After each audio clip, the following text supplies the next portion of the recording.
Halo semuanya, kembali lagi di channel Halo Edukasi. Sudah menjadi pengetahuan umum bila Korea Selatan merupakan salah satu negara dengan kualitas pendidikan terbaik. Bersaing dengan negara-negara tetangganya, seperti Cina dan Jepang. Hal tersebut juga bisa dilihat melalui drama Korea yang terkadang menyajikan cerita tentang suasana anak sekolah. Kita dapat melihat bagaimana sinergi dari orang tua yang sangat peduli dengan pendidikan anak-anaknya, sekolah yang ketat dengan sistem dan peraturannya, juga siswa yang begitu kompetitif, membuat standar pendidikan di Korea Selatan semakin tinggi. Bahkan, begitu pedulinya Korea Selatan dengan pendidikan, saat para siswa akan mengikuti ujian masuk perguruan tinggi, kegiatan publik akan ditunda hingga beberapa waktu. Dan para orang tua atau kerabat umumnya akan menunggu di depan gerbang gedung tes untuk mendukung anaknya dengan membawa berbagai atribut. Lantas, apa sajakah fakta-fakta menarik lainnya mengenai pendidikan di Korea Selatan? Berikut akan kita bahas satu persatu. 1. Jam belajar yang panjang. Para siswa di Indonesia seringkali mengeluh akan panjangnya jam belajar di sekolah, yang umumnya berkisar antara 5 hingga 8 jam per hari untuk jenjang SD hingga SMA. Namun nyatanya hal ini tak sebanding dengan jam belajar di sekolah Korea Selatan. Untuk siswa di jenjang sekolah dasar saja, mereka biasa menghabiskan minimal 6 hingga 7 jam per hari di sekolah. Sedangkan untuk tingkat SMP, waktu belajar sekitar 7 hingga 9 jam per hari. Dan untuk SMA sekitar 10 hingga 11 jam per hari. Bahkan, itu pun belum termasuk jam belajar secara mandiri di sekolah yang biasanya berlangsung hingga pukul 10 atau 11 malam.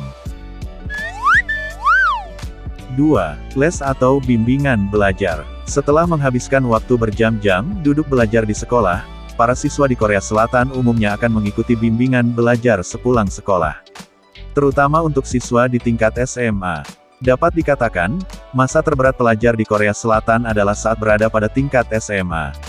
Terutama pada tingkat akhir. Sebab hampir sepanjang hari mereka akan menghabiskan waktu untuk belajar dan latihan soal. Baik di sekolah, di tempat les, bahkan setelah pulang ke rumah. Hal ini menyebabkan siswa SMA seringkali kekurangan waktu tidur karena baru tiba di rumah lewat tengah malam. Memang tidak semua siswa di Korea Selatan mengikuti bimbingan belajar, namun banyak dari mereka yang melakukannya. Para orang tua pun tak sungkan mengeluarkan uang berjuta-juta tiap bulan untuk biaya pendidikan anak-anak mereka.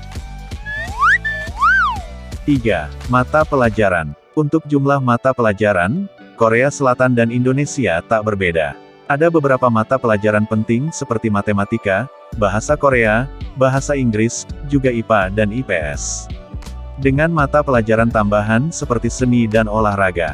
Sekolah-sekolah di Korea Selatan juga menyediakan berbagai macam ekstrakurikuler yang umumnya diikuti siswa demi menyempurnakan portofolio mereka untuk mendaftar ke universitas impian nantinya.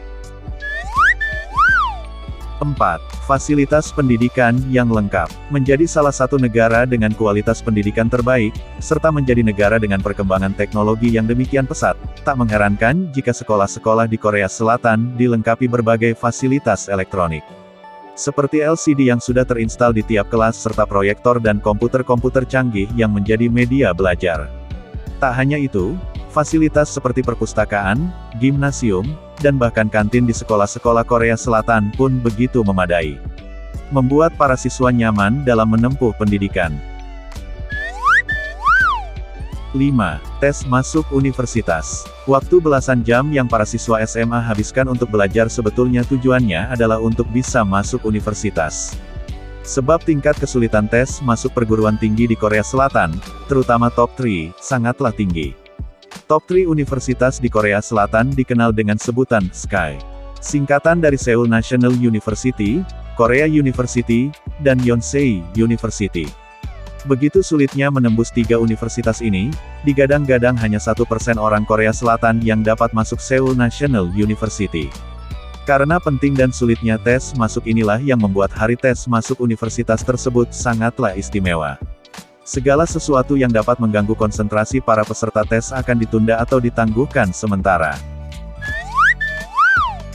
Itulah beberapa fakta pendidikan di Korea Selatan. Apakah teman-teman berminat kuliah di Korea Selatan? Bila teman-teman mengetahui fakta lainnya, silahkan tulis di kolom komentar. Jangan lupa untuk like, share serta subscribe agar tidak ketinggalan video dari Halo Edukasi. Sampai jumpa di video selanjutnya.